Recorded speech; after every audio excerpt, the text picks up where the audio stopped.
Welcome back to Take Juan. This is your host Juan Pablo Sa, talking to you from the CiTR station at UBC Point Grey campus, located in the unceded territory of the Musqueam, Squamish, and Tsleil-Waututh nations. Okay, welcome back. Today we have a very special episode for all of you, and that is the case because I am going to be talking about my top 24 movies of 2024. 2024 was a very strong year for movies overall, and it is time for me to give you my thoughts on what I think are the absolute best movies that year had to offer. Now, I will begin this episode by discussing some ground rules, and those ground rules are, first of all, I am not counting short films.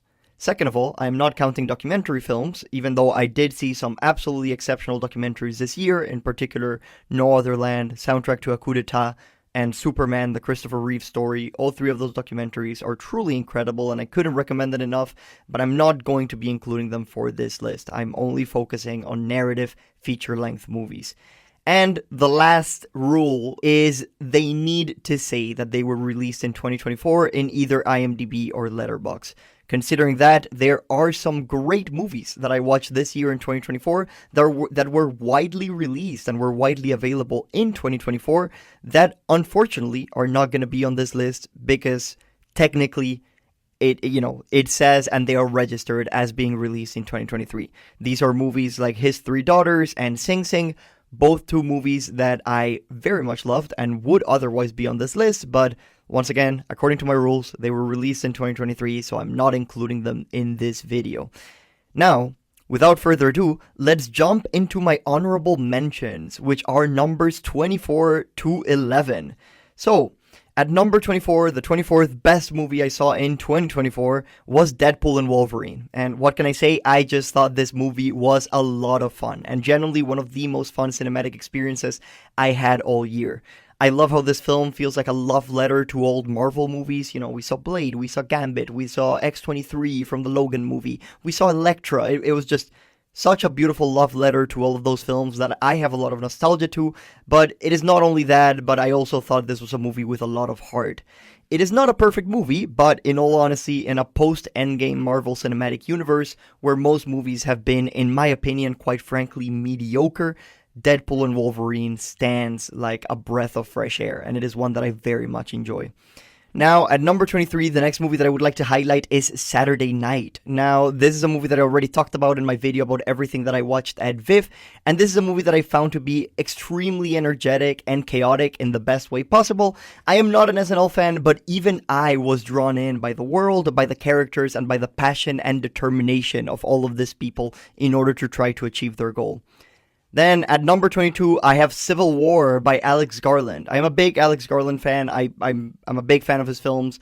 I love Ex Machina. I think Annihilation is great, and I even respect and find a lot to enjoy in Men. This movie felt like his version of Come and See and Apocalypse Now. That is something that I very much enjoy. It has some great, very intense moments, and I think one of the things that I love the most about this movie is that it feels like a Rorschach test, and depending on where you fall in the political spectrum, you might very well read this movie in a completely different way. Now, in order for this film to be a Rorschach test in that sense of the way, I do think the movie sacrificed world building in order to be able to do so. It was intentionally vague, and, that is the only reason why it's not higher up on this list, but Civil War is a movie that I very much enjoy. Now, moving on, at number 21, I have Suleiman's Story. This was a movie that I had no idea what it was about. I had no idea it even existed until I watched it at this year's VIF, at this year's Vancouver International Film Festival, and I absolutely loved it. As I said in my video about everything that I watched at VIF, I thought this movie felt like a modern day retelling of Bicycle Thieves in a thematic way, I guess I would say.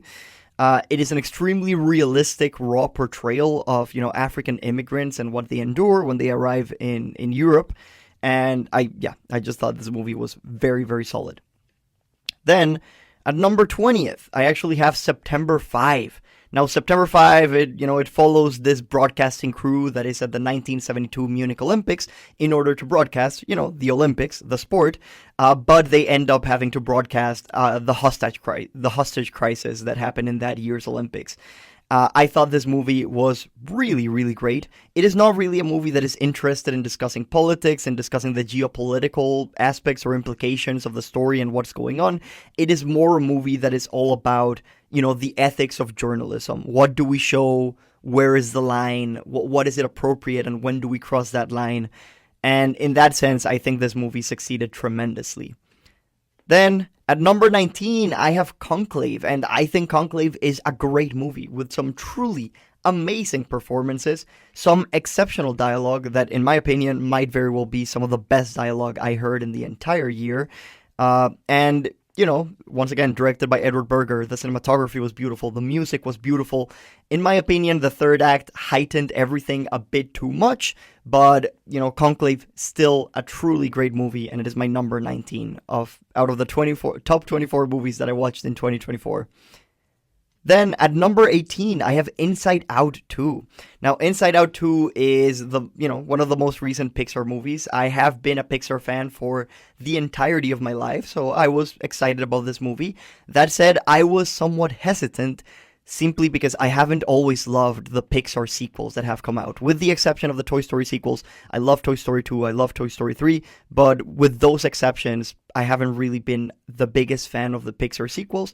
And this movie, fortunately, very much surprised me. I love the concept. I love the idea that we're following the emotions inside this character's head as she grows older and older. I love the fact that as life gets more complex and Riley is thrown into, puberty and, coming of age, the emotions inside her head also get more complex and more nuanced.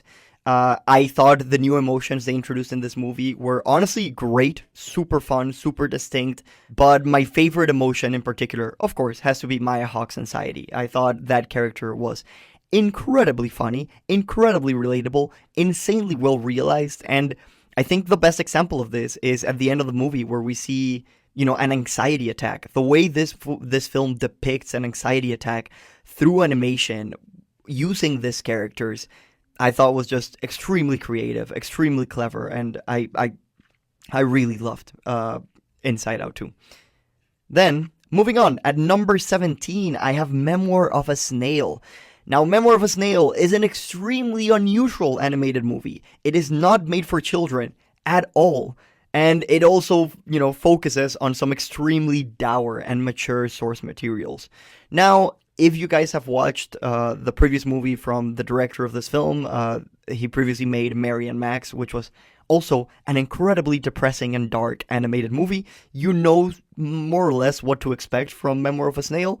I think Mary and Max is an incredibly poignant piece of cinema, but in my opinion, Memoir of a Snail is somewhat even better. As the title implies, this is a movie where you are hearing a memoir about this woman's life. This woman is telling her life story to the audience. And, this is a woman who, much like the characters in Mary and Max, this is a woman who is a misfit. She is lonely. She is a socially awkward hoarder. And, in this film, she tells us about her life in an extremely stream of consciousness sort of way. There's not really a rhyme of reason of why she brings up the memories that she does when she does. You're just going along for the ride and, trying to get a grasp of what this life was along with her. And in that sense, I thought this movie was extremely tragic and sad. That said, there are some glimmers of hope. There are funny moments. There are silver linings amongst all this tragedy.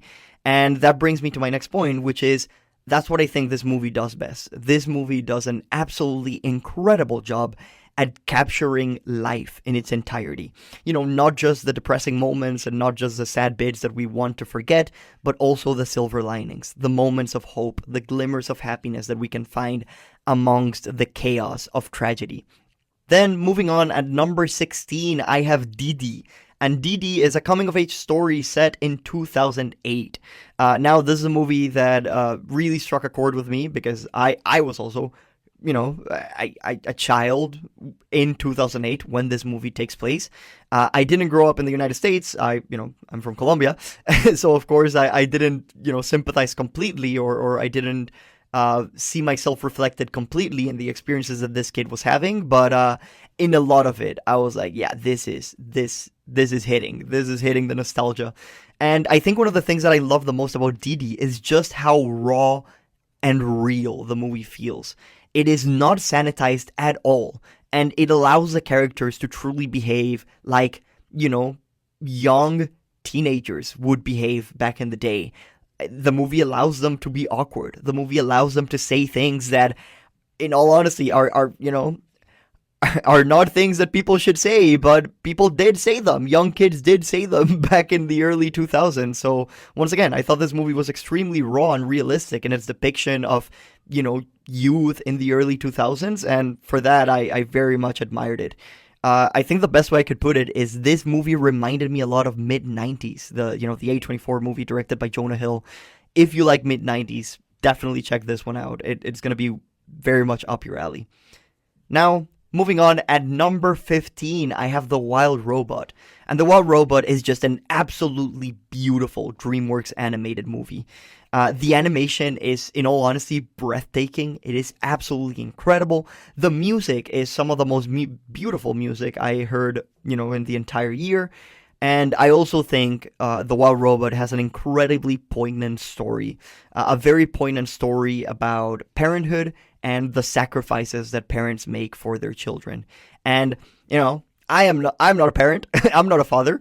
And even though this movie still very much hit me, I can only begin to imagine how this movie would hit someone who has had the experience of raising a child, of sacrificing part of their life for this other being that they love so very much.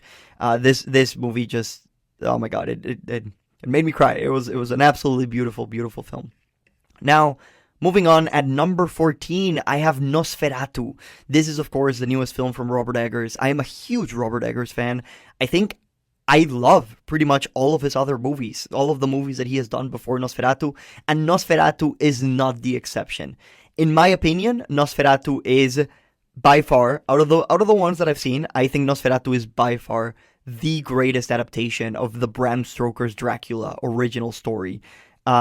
It is faithful to the source material. It enhances the source material, and not only that, but apart from the script, apart from the story, I thought the cinematography was just truly outstanding. The way this movie uses shadows, it uses depth, it uses light, the way the camera moves in order to transform a close-up into a wide shot out of nowhere was just incredibly masterful. And I would also like to highlight the way this movie crafts its scary moments.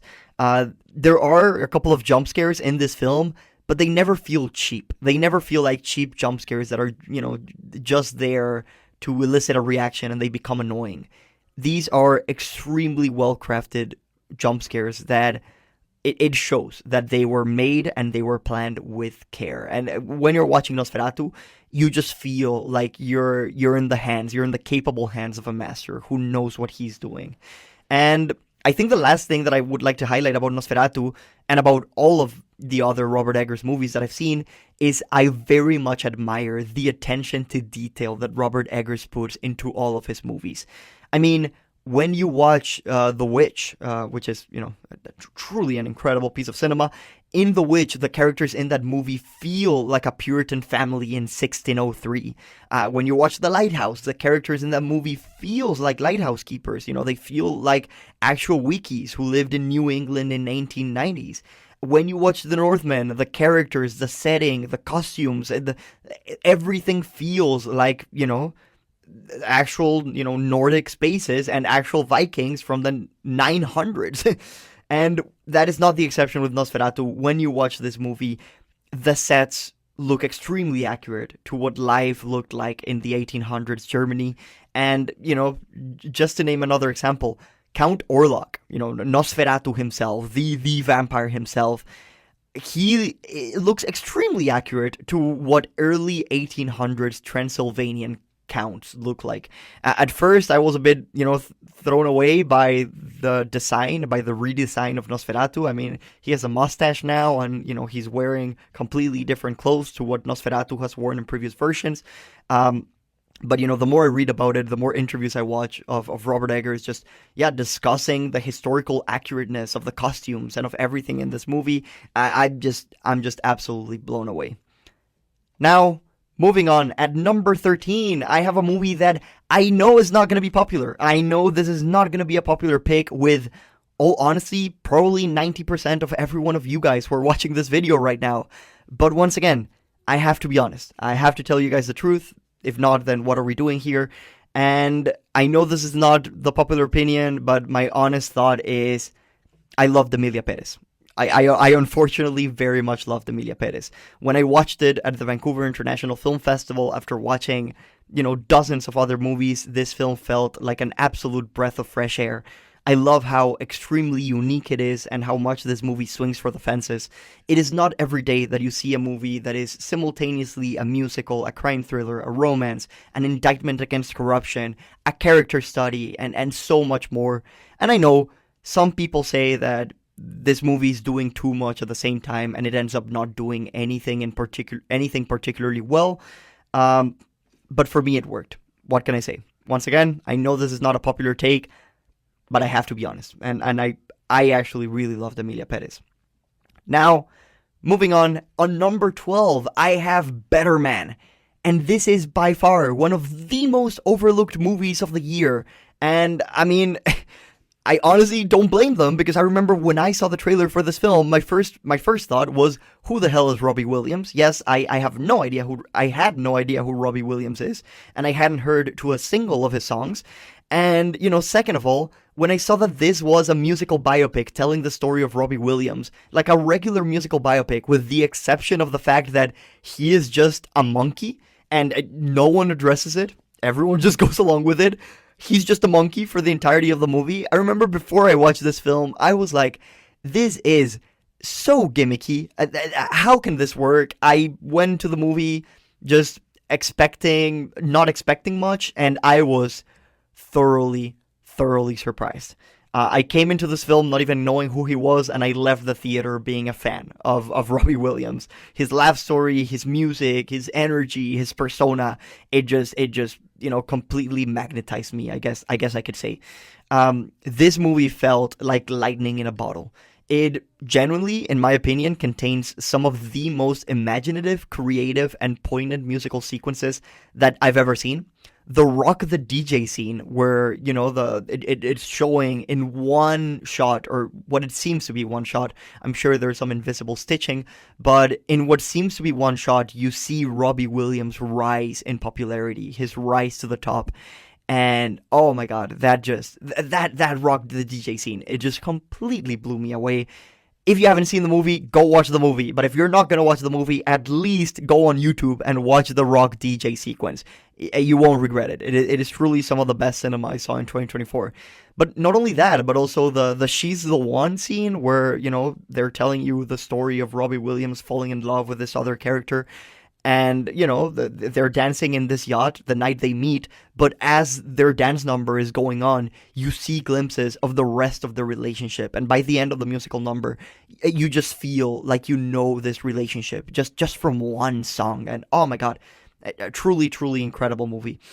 This is a film with outstanding visual effects, with some truly great performances, and yeah, what can I say? I genuinely think this is not only a fantastic biopic, this is a fantastic movie, and I couldn't have been more surprised, because once again, I expected nothing from a movie about a musician that I didn't even know who he was, where he's played by a monkey for some reason. I freaking loved it. Now, speaking of surprises, the next movie on this list, I think, is by far the biggest surprise I had in the entirety of 2024. And this movie is, to my shock, and to probably everyone's shock, this movie is Transformers 1. I will start by saying that I have never been a Transformers fan. I kind of tolerated the first Michael Bay Transformer movie, and I kind of liked Bumblebee. But apart from that, every other Transformer movie that I've ever seen, I just absolutely hated. Even as a kid, even when I was a child and I was just looking for, dumb entertainment and characters hitting each other, even as a kid, I was still so annoyed by these Transformers movies. I remember how disgusted I was when I saw those dogs humping in Dark Side of the Moon. I think that's the name of the second Transformer movie. I remember I hated the demolition bolt testicles, also in Transformers 2, the racist robots. Oh my god. Even like in the fourth or fifth Transformer movie where like Mark Wahlberg just like stops in the middle of a battle in order to drink a Bud Light. Generally, the Transformers movies have like some of the worst product placement I've ever seen in my entire life. And of course, how could I forget? I generally think like the peak of my baffledness towards the Transformers franchise, when in Transformers 5 they revealed that in the Transformers universe, Adolf Hitler was actually killed by a Transformer. I hate this movies. I truly hate this Transformers movie. So I came into this film. I went to watch Transformers 1, honestly, because a friend invited me. I wasn't expecting anything. I thought I was going to hate it. I just sat down. I was there for the vibes. I was there for the popcorn. I really thought I was going to hate it. And, okay, one thing that I have to explain about me is, you know, even when I think a movie might be bad, even when I think that I might not like a movie, I still like to go watch it, and I still try to go watch it in theaters just so that I can have an opinion, and just so that I can have a valid opinion. After all, if I didn't watch it, then, you know, my opinion is completely invalid. And, you know, as you know from the fact that I have a YouTube channel, I am an opinionated person who likes to have an opinion on movies. So I went to watch it, and, you know, sometimes when I go to watch these films that I think are gonna be bad, in very few occasions, they surprise me. And Transformers 1 not only surprised me, but it absolutely blew me away. It is by far the best Transformers movie, even though the bar is not very high. And I just think all around, this is a truly exceptional piece of cinema. It is, it is a movie about best of friends becoming the worst of enemies. It is a movie with, and I can't believe I'm saying this about a Transformers movie, it is a movie about deep philosophical ideas. It is a film where you see a thought-provoking clash of ideologies, you know, ideologies on leadership and on how to rule and on how to be a good ruler. Not only that, but this is a movie with some truly amazing action, some breathtaking animation, one of the most badass, like hands down, one of the most badass third acts I think I've ever seen, or at least I've seen in a very long time. And also, this is a movie that is genuinely funny. Keegan-Michael Key as Bumblebee cracked me up. Not only that, but to my surprise, there's a Key and Peele joke. There's a Key and Peele reference in this film. Like, come on, what? I was so shocked. So yeah, I guess, you know, the best way I could put it is, this is the movie that Mufasa wished it was. You know, where Mufasa failed in showing us friends becoming enemies in a thought-provoking and compelling way, Transformers 1 absolutely excels in doing that. So yeah, I can't believe I'm saying that about a Transformers movie, but I freaking love this film. I would love a sequel. But, you know, unfortunately, it doesn't look like we're going to get a sequel because Transformers 1 unfortunately bombed at the box office, which I don't blame people. You know, all the other Transformers movies have been so bad that I don't blame them for giving up on the Transformers franchise, but, oh man, was this one great. Now, moving on, at number 10, I have Kneecap. Kneecap is an exceptional musical biopic, and it is a musical biopic that tells the story of this Irish hip-hop trio from West Belfast. And this is a movie that I had no idea about. I didn't know about the existence of this movie, and I didn't even know about the existence of this band. Much similarly to Better Man, the Robbie Williams biopic, I had no idea who they were, and I hadn't listened to a single one of their music. That said, I thought this film was absolutely amazing. I thought it was extremely energetic. You know, this is a movie with a very distinct, unique style. It is a movie with some truly insane cinematography where the camera is just wild and does absolutely anything. And not only that, but I genuinely think this movie has some of the best editing and some of the most editing that I saw in the entire year. I truly think, you know, all of the craft elements behind this film, the production design, the editing, the sound design, the style, the cinematography, it all beautifully and perfectly encapsulates the essence of this band. And now, I guess the next thing that I would like to mention, and one of the things that surprised me the most about this film, is I had no idea until after I watched this movie that the band members in this film are played by themselves. Like the band members themselves, the band members of Kneecap play their own characters in this movie.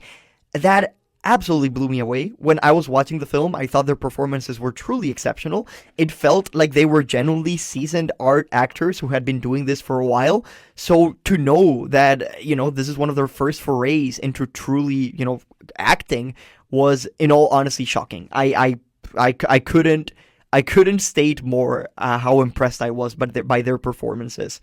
And yes, as I said, I think this is a movie with an extremely clear, well-defined, and extremely unique identity. This is a movie that is extremely irreverent.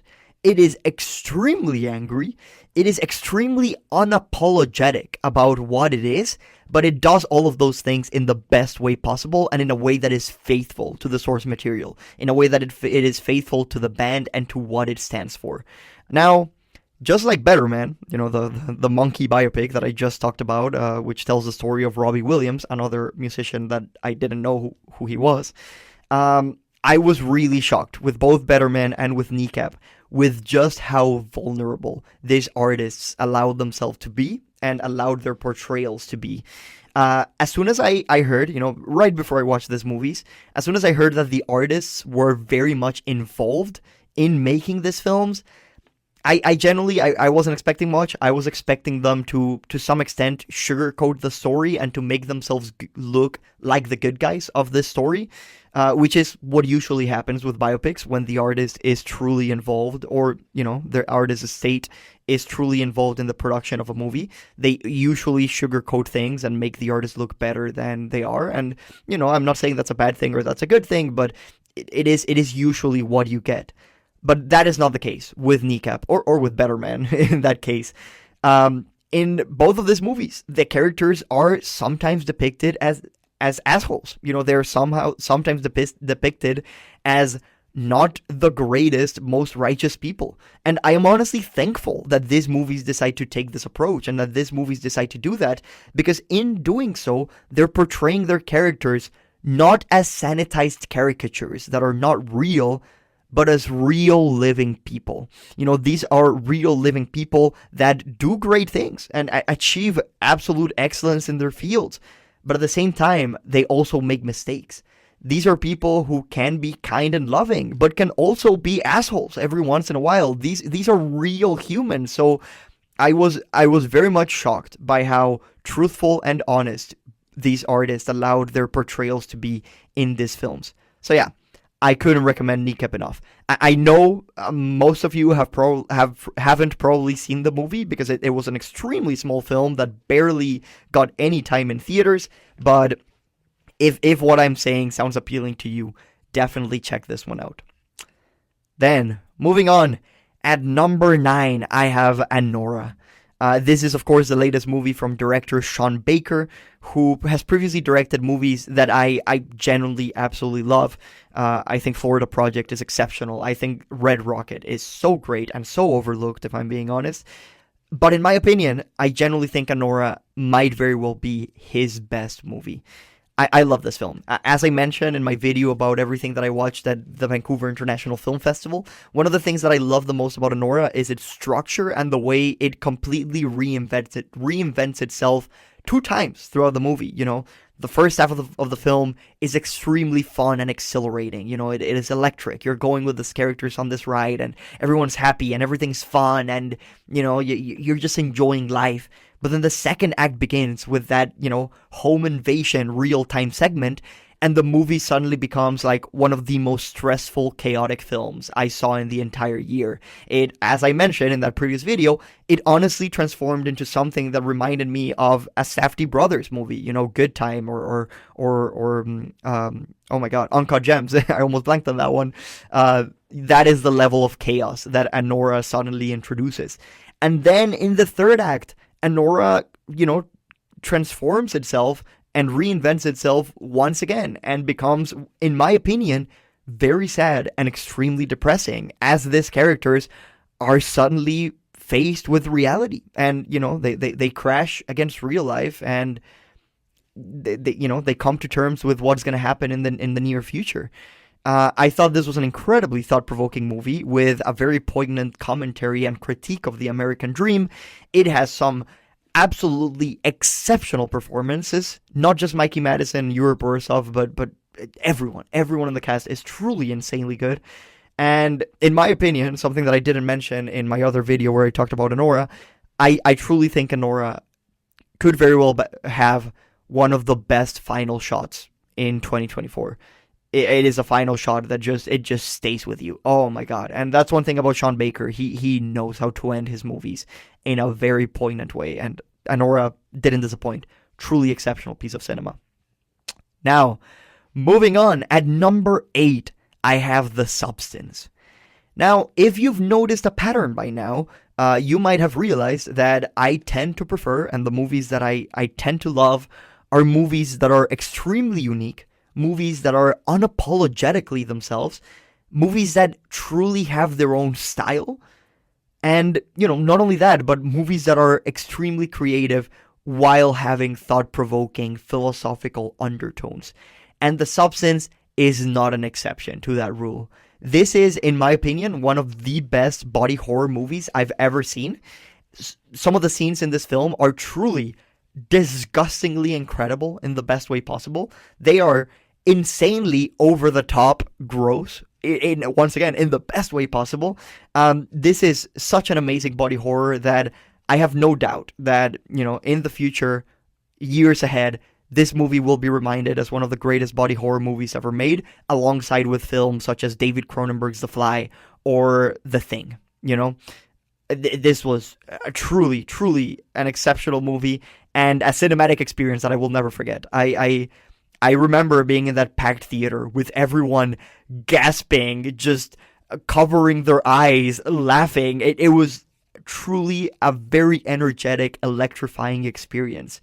Now, I think this movie has some outstanding performances, not just from Demi Moore, who, she has been getting a lot of the attention in the award circuit, and well-deserved. Her performance is amazing. But in my opinion, Margaret Qualley is just as good in this film. Truly, truly insane.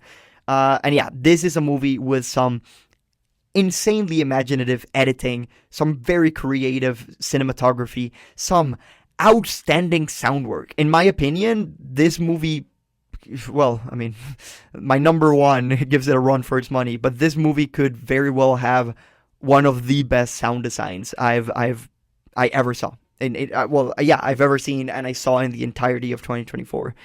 And I think the last thing that I want to mention about The Substance is I love the way this movie uses visual storytelling. The way it is able to convey so much and say so much without a single line of dialogue. And I think the moment when that hit me, the moment when I realized that I was in the hands of an expert, that I was in the hands of a person that wouldn't disappoint, was honestly the first 2 shots of this movie. As soon as The Substance started, and we see that first shot of that egg being injected with the substance and, mutating, and it's yolk, well, and it's yolk dividing and, becoming a separate yolk.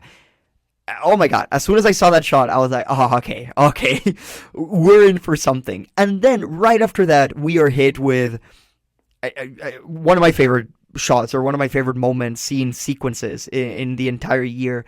And that was, the over-the-top bird's eye view shot of the Hollywood star, the star in the Walk of Fame, that is celebrating this actress, that is celebrating, Demi Moore's character in the film. Without a single line of dialogue, without spoon-feeding us the message, we see this star being unveiled, everyone celebrating, people taking pictures right next to it, people seeing it in awe, people respecting it, and then we see as days turn into months, as months turn into years, and as years turn into decades, we see the star in the Hollywood Walk of Fame, starting to break. We see the pavement starting to crack. We see people starting to stomp over it, disregard it, ignore it. We see people just spilling food over the star, not really remembering who that person was and what the name used to mean. And once again, in one sequence, it tells us everything that we need to know about the protagonist and the journey that they've been through. Oh my god, without even seeing her for most of the time, just by seeing this star in a Walk of Fame, I love The Substance. I couldn't stress it enough. A truly outstanding piece of cinema. Do know though, this is a very hard body horror movie. If you don't like body horror, if you don't like gross out, shockingly gross movies, skip this one. But if you think you might enjoy it, definitely check it out. Now, moving on, my number 7 in my ranking of, my top 24 movies that I saw in 2024, my number 7 is Ghostlight. Now, this is a movie that I don't think most people have seen or have heard about. This was an extremely small indie movie that premiered at Sundance, very early in 2024. But this movie just completely blew me away. I think the best way I could put it is this movie reminded me a lot of two films. First of all, it reminded me of Mass, which Mass was one of my favorite films of 2021. Truly exceptional. But, and similarly to Mass, just like, when Mass begins, you see these two families just discussing in this basement. They're trying to come to terms. They're trying to talk, but as soon as Mass starts, that something happened in between these two families. You know that there's a tragedy in the past that is bringing both of these families together. You don't know exactly what the tragedy is. You don't know exactly what happened, but you can just feel, it is palpable, the tension in between both of them. And throughout the movie, as Mass, as the movie goes through, you slowly start to unpeel the mystery, and they slowly give you more and more information of what happened, of what this tragedy is that is bringing this separate families together. And similarly, here in Ghostlight, it works in a very similar way. When the movie begins, you see this family unit where clearly something has happened. Clearly a tragic event has happened that changed the family dynamics forever. And you don't know what happened, but once again, throughout the movie, you slowly start unpeeling the mystery and you slowly start getting answers as to what happened. So extremely well made. So Mass is one of the movies that it reminds me of, but the second movie that it reminds me of is Sing Sing, another exceptional movie that is competing for the Oscars this year. And, Sing Sing and Ghostlight are both movies about the power of theater, about the power of acting, the power of dealing with your emotions and with your inner demons through performance and through acting. And I think both of these films, Sing Sing and Ghostlight, are just excel at driving that point. Ghostlight is a movie with some of the best performances I saw in the entire year. The main father and the main daughter in this movie are actually played by a real life father and daughter. And I think that makes their chemistry and their dynamic so much more poignant, so much more realistic. I was genuinely shocked by the performances that they were able to achieve in this film. And, the last thing that I would like to say is no, never mind. I have other stuff that I would like to say. But, the next thing that I would like to mention is I also love the layered narrative in this film. This is a film with some deeper meanings, with some, deeper messages when you look underneath the surface. And I think the best example of this is the play that the characters are acting, Romeo and Juliet, the play that they are performing in this movie. It very much reflects the trauma that they endured, and it parallels what they went through, and it allows them to deal with their inner demons and with their past trauma and tragedies. So, extremely clever. So yeah, this is a very nuanced, subtle, and powerful film.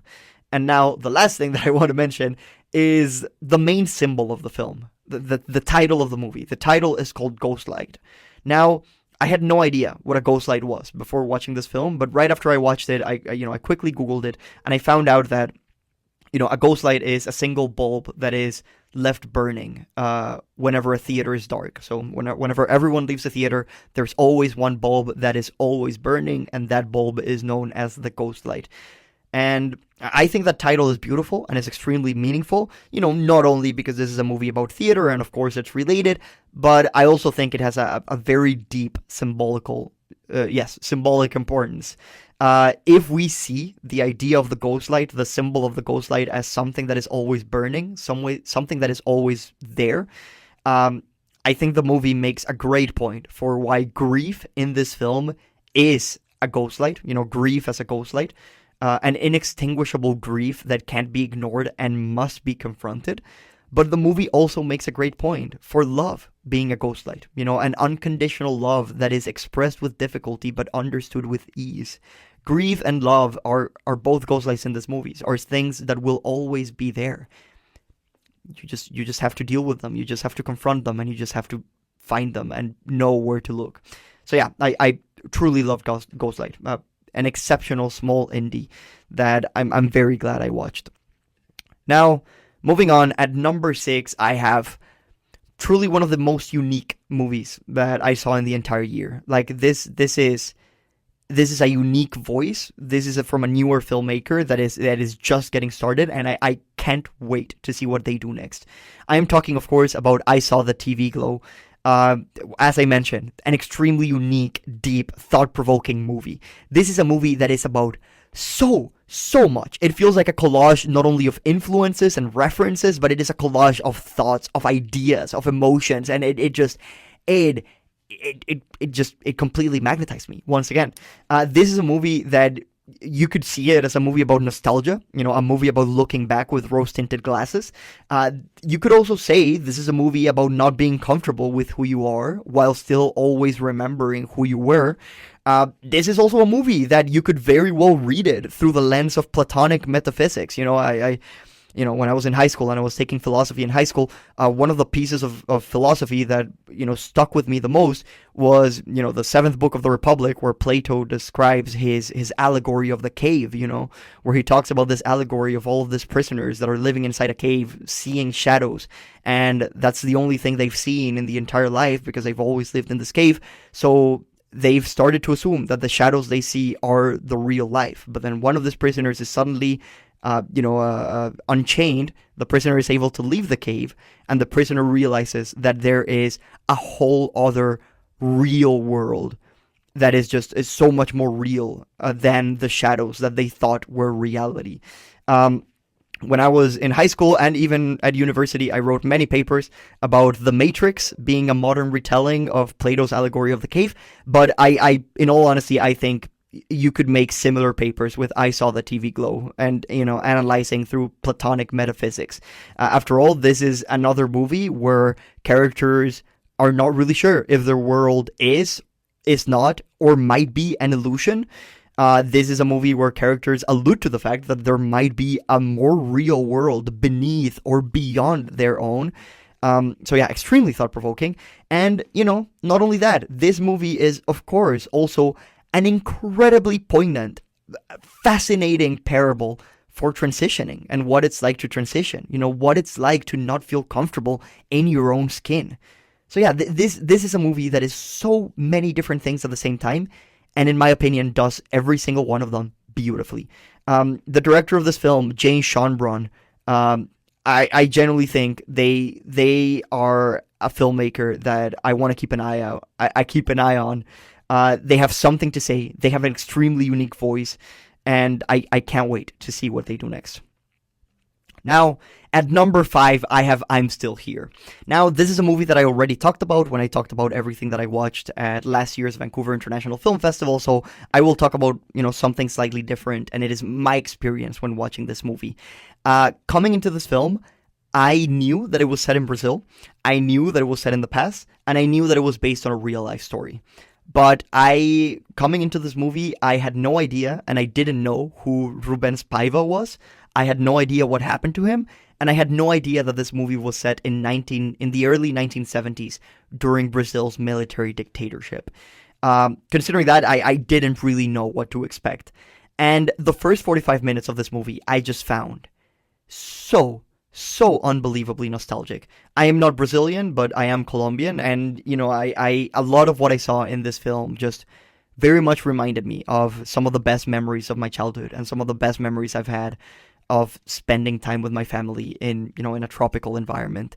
And so yeah, from the first 45 minutes, I was just in. I was completely intoxicated by this movie, by its vibe, by its atmosphere, and I think it is extremely clever that this movie starts with 45 minutes of just showing you how incredible these people's lives are.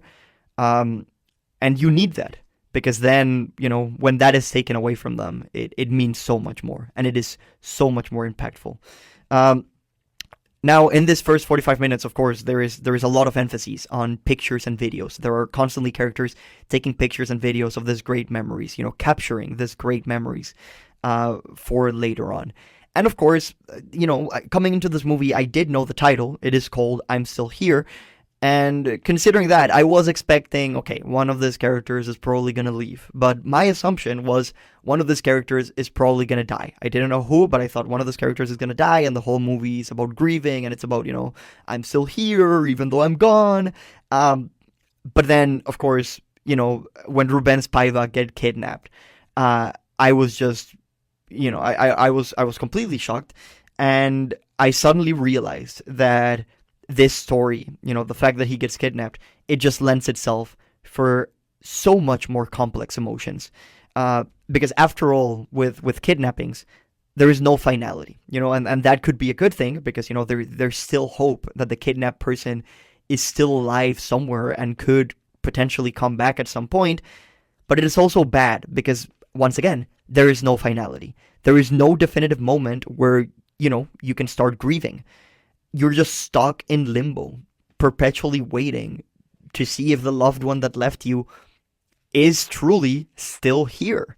And the actors in this movie do outstanding work with this moral complexity and this emotional complexity that I just mentioned.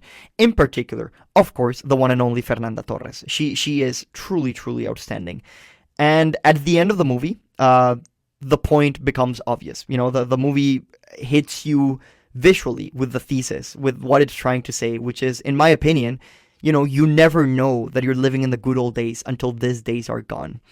At the beginning of this movie, everyone was having a truly amazing life, but they were all taking it for granted. For all of these characters, that was just their regular life. That was just Tuesday. That was just what they were used to. But then after the kidnapping, all of those moments suddenly had so much more meaning as they realized, oh, those were the good old days. Those were, those were some incredible moments, and we didn't realize it until they were over. And of course, that's why the photos and the videos are so much more important and are so meaningful, because then you see the characters looking back at the moments that we saw in the first 45 minutes of the film, and once again, realizing that the good old days have passed them and are behind them. That said, this movie is, in my opinion, not completely sad and tragic. Because yes, even though the good old days are gone, that doesn't mean that more can't be forged.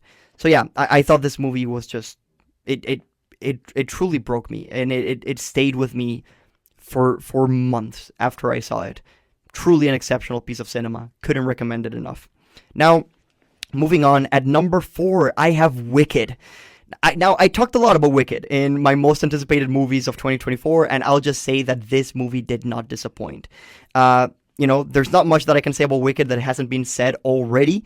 This is big-scale maximalist filmmaking at its finest. It has some of the greatest performances I saw in all year. Cynthia Erivo is exceptional, as expected. Her rendition of The Wizard and I and Defying Gravity are just insanely good, and Ariana Grande truly shocked me. I didn't know what to expect from Ariana Grande. I've never been a big Ariana Grande fan, but I was just so shocked by her comedic abilities and her commitment to the role. Just the song Popular, when you see her becoming a land shark and just swimming through the floor next to Cynthia Erivo, I'm like, oh my god, you are committed. You know what you're doing, and I love that. The production design in this movie is truly exceptional. The practical sets were breathtaking. They planted 9 million tulips. They built Emerald City. They built Munchkin Land. They built that train that they used to go to Emerald City. The throne room where Oz the Great and Powerful appears. That's practical. It is just so insane. And I can't believe I'm saying this, but I genuinely think this is an exceptional adaptation. Not only because it's great, but in my opinion, Wicked Part 1 is even better than Part 1 of the Wicked Broadway show. John M. Chu did some incredible things, and he used the medium of film to do things that the Broadway show never could. It uses establishing shots to show us the scale and the size of this world. It uses close-ups to, really tug at our heartstrings. It uses editing to juxtapose the past with the present and to recontextualize what we're watching. This was an absolutely magical film. I can't wait for Wicked for Good. Now, at number 3, I have Challengers. This movie was completely electrifying. The story was incredible. This is a story about a love triangle in between tennis players, and it tells its story in a non-linear way, in a truly exceptional way. Every time that we go back to the past and we see a flashback, we get new info that completely recontextualizes what we're watching. This is a movie about love, about power, about ambition, or about the lack thereof, the lack of ambition. It is directed by Luca Guadagnino, who is a director that I very much admire. Of course, he directed Call Me By Your Name, which was one of my favorite movies of 2017. The editing in this film is truly insane. The cinematography is absolutely wild. It feels like Luca Guadagnino is just flexing on us for the entire movie.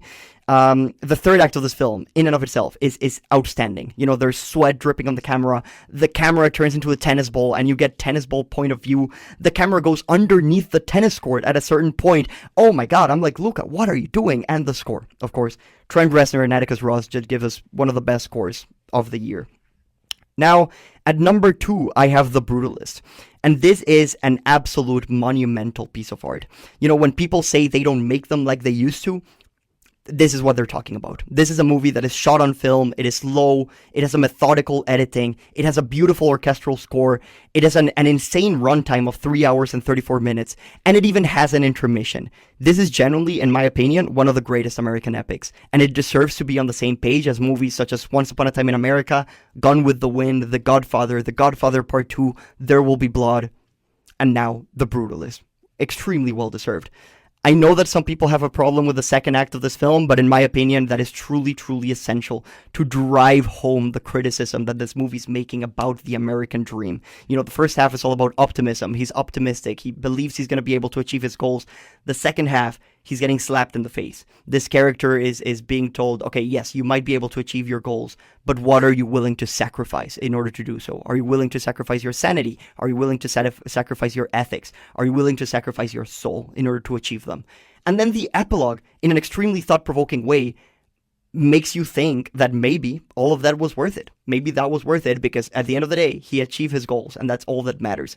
Now, this, like a good piece of art, this movie is food for thought. It truly makes you think. And that ending, in the epilogue, when it is stated that a character literally says, don't let anyone fool you, regardless of what others try to tell you, it is the destination, not the journey, that really matters. You might think that is the thesis of the movie, and that is what the movie's trying to say. But is it? In my opinion, I think the movie leaves it open-ended, and you could interpret it in, any possible way. Is it worth it to endure humiliation and dehumanization if it leads to achieving your goals? I wish I could discuss this further, but unfortunately, I would be going into spoiler territory. So, if you want to read my thoughts on the ending of The Brutalist, go read my review on Letterboxd. But now, my number 1, the very best movie that I saw in the entirety of 2024 is, without a doubt, Dune Part 2. Now, I have 2 videos talking about Dune Part 2, so I'm not going to waste your time. If you want to hear my thoughts on Dune Part 2, go watch those 2 videos, but I genuinely think it is a perfect piece of cinema.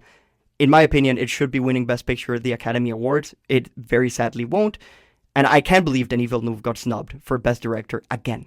It's truly insane. Absolutely amazing movie. If you want to hear my thoughts, go watch those videos, but I'm running out of time. Thank you all so much for watching. Goodbye.